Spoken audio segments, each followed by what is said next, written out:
And on today's show, how advisors can overcome the imposter fear. Part 3 of this week's series, The Psychology of the Smart Advisor, with personal performance expert and money psychologist, Dr. Jack Singer. Hi everyone, I'm Steve Savant, syndicated financial columnist and contributing author to Backroom Technician and Inspire. Let's get down to business. Well, welcome to the show, Doc. Thanks. Day 3, we got to pick up after this, yesterday's show. Negative thoughts. I think everybody really enjoyed that segment. I sure did, and I was getting my own personal epiphany at the same time. But one thing that you wanted to talk about, this negative thoughts translate into every cell of your body physiologically. Physiologically, that's been the revelation in the field of psychology in the last 20 years. We now know why athletes, for example, slow down when they do negative thinking, or an advisor slows down in terms of brain power when they're doing negative thinking and gets uptight. Everyone has within them what most of you have heard of as the fight or flight nervous system. That nervous system has been built into us to deal with life-threatening danger. The problem is nothing's threatening our lives now, but the subconscious mind has a default position. If you start worrying about something, your brain doesn't know whether that's a life-threatening situation or not. So the default position is switch on the fight or flight nervous system. When that system turns on, the first thing it does is it tightens up every muscle in your body to prepare to fight a predator, and including locking up your brain. Many of you have discovered if you take a test, for example, an important test, say a licensing test or a credentialing test, and you're very uptight about whether you're going to pass or not, you'll notice you can't remember half of what you thought you could remember because you're tightening up everything. Your subconscious mind is saying there must be a predator. It's not important to answer questions on a test now. Or it's not important to run your fastest. We need to fight the predator. So you're really sabotaging your own performance every time you have negative thinking going through your mind. But I think I thought I heard you say as well as this switch being on 911, this emergency, some people, it's on all the time, 24/7. Yes, absolutely. And you've read many times that it's called about the type A personality. There's a section in my book about the 2 personality types that lead to the most stress, and one of them is type A. And the type A personality is always got the switch on because they're constantly thinking, I need to control this, I'm in trouble here, I better do that or something bad will happen. And a lot of my practice is to help type A people slow it down. Well, again, a lot of this is in your book, The Financial Advisor's Ultimate Stress Mastery Guide. You can pick it up on Amazon.com or head out to Dr. Jack's site. It's really helpful. I'm getting a lot out of our segments right now. Let's talk about overcoming the imposter fear. I feel like when I first heard you talk about this a couple years back, I was thinking, I have this unwarranted fear that I'm not really worthy to be up at this level, a big case. I'm playing with people that are way up the scale in society. The numbers are now much more zeros behind than I'm used to dealing with, Right. And I'm having problems. Right, and that's a very common example of the imposter fear.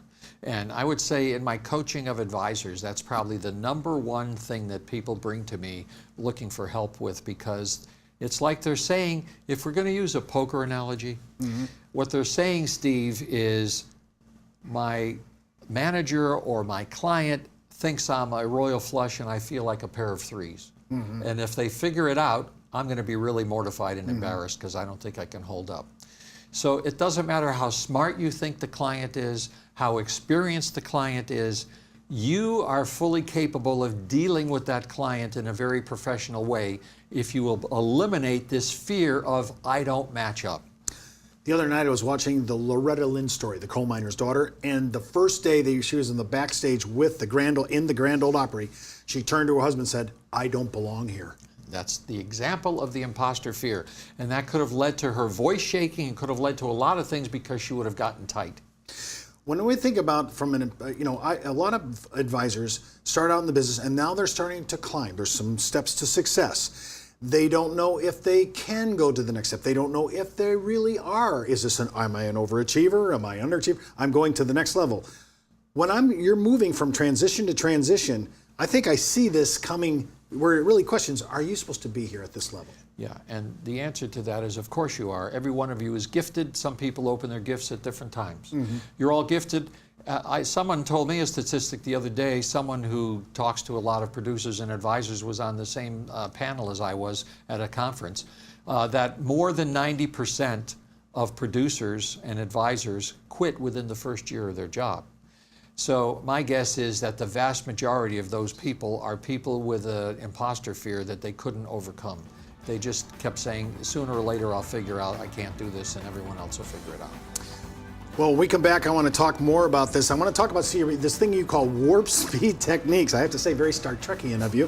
When we come back from the break, we're going to ask Doc about these techniques that I think you're going to find really impressive. It's not how much money you make for your clients, it's how much money they get to keep, especially in retirement. But retirement income could cause Social Security benefits to be taxed. One tax advantage alternative is life insurance designed as a non-modified endowment contract that can generate tax-free income without taxing Social Security benefits. These contracts offer differing funding options depending upon your client's risk tolerance. For more information on how life insurance can be part of your retirement planning, just email me at steve@downtobusiness.tv. Brought to you by Ash Brokerage, the practice enhancement company. Well, welcome back to the second segment. Of course, I'm with Dr. Jack Singer. Have Couch Will Travel with his new book out, The Financial Advisor's Ultimate Stress Mastery Guide. Huge. So a lot of things we're talking about are all in this book. Yes. Again, you can get it at Amazon.com or, of course, right at Dr. Jack's website. We're talking about some of these warp speed techniques to deflect and melt away stressors. I didn't know you were so Star Trekian in your thinking. Well, I wanted people to know you can really do this quickly, and we talked about one, which was the rubber band, the three-step process. But another one is make a deal with yourself that you only get to worry 10 minutes a day.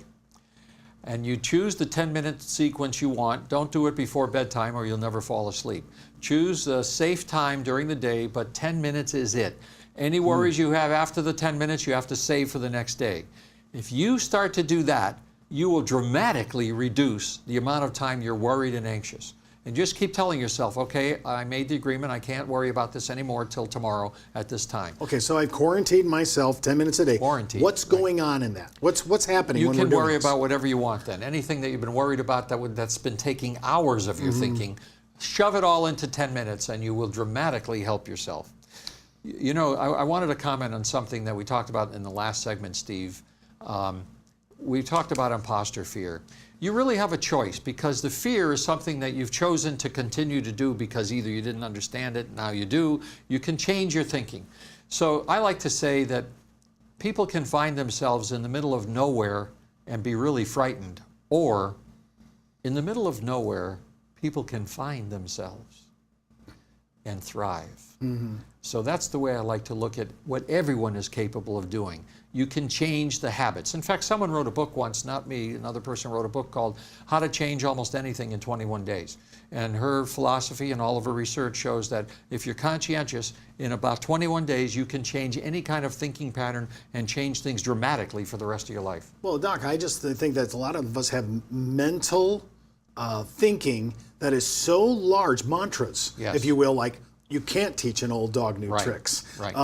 My personality is now in concrete. Right.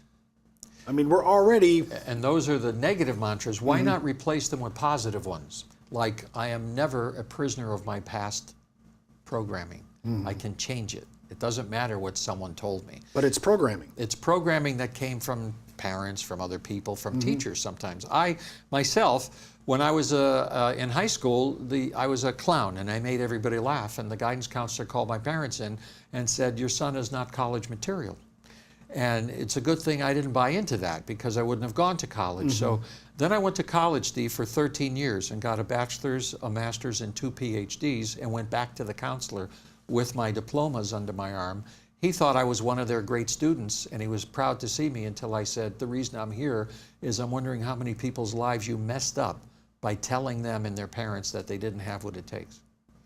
So authority figures in your life have such impact that they can set in motion Yes. a whole different timeline that was never yours to begin with. Precisely. It's like a life script. But you have a choice. You can change the script. And by the way, we're not prisoners of our genetics either. You can have type A personality traits because your father does, your mother does, what have you. You can change those traits. Behaviors can be changed at any time. Let's say many of our advisors are sitting there saying, you know, I want to admit I want change. And I got, in my view, large things to change. Right. Well, how do I start? Start with something small. Do it in small steps. What's the first thing you can change? For example, it might be, my wife and my children have been complaining that I don't spend enough relaxation time with them. I am making a deal that every weekend now I'm going to spend X number of hours with them without looking at my phone, without looking at text messages, without worrying about reading something in finance.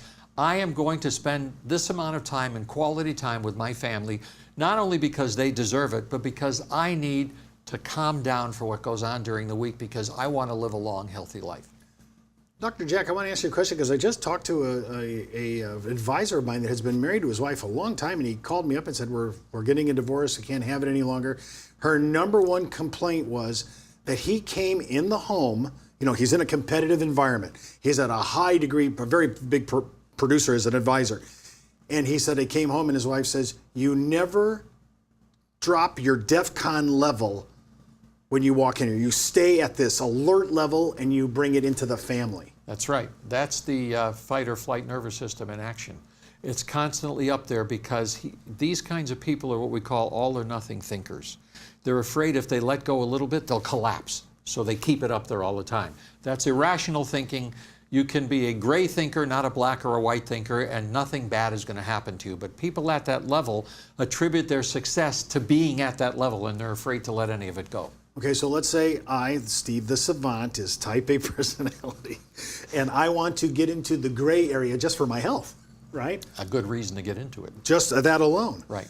And when I start migrating over there, I want to try to do small steps, as you said, conquerable issues, things that I can achieve. Right. Generally, type A's are pretty task-oriented Right. already. Right. This should be pretty good. Right. Now, it's interesting to note, if I have a lot of my advisors that are baby boomer brethren of mine who are on lisinopril and basic drugs for hypertension, let's go down that road. Right. They all know diet, exercise is an issue. I did not realize how therapeutic. I knew the biological benefit, but I didn't see the psychological benefit of walking every day at 30 minutes. Oh, absolutely. If you can clear your mind when you're walking. If you're walking and you're worried about something, that doesn't help. Right. You have to clear your mind. You really have to do that. You have to give yourself permission to relax and not worry about something bad happening, like I'm not filling my time with productive work. That is productive because you need your brain and your body to survive. And if you want to live a long life, you don't have a choice. Well, that's all the time we have for today's show. Remember, before moving forward with any of the ideas on our show, always consult your tax advisor, legal counsel, or your broker-dealer compliance department. Missed an episode? Just hop out to our video archives. And remember, you could be wiser as an educated advisor. I'm Steve Savant. We'll see you tomorrow.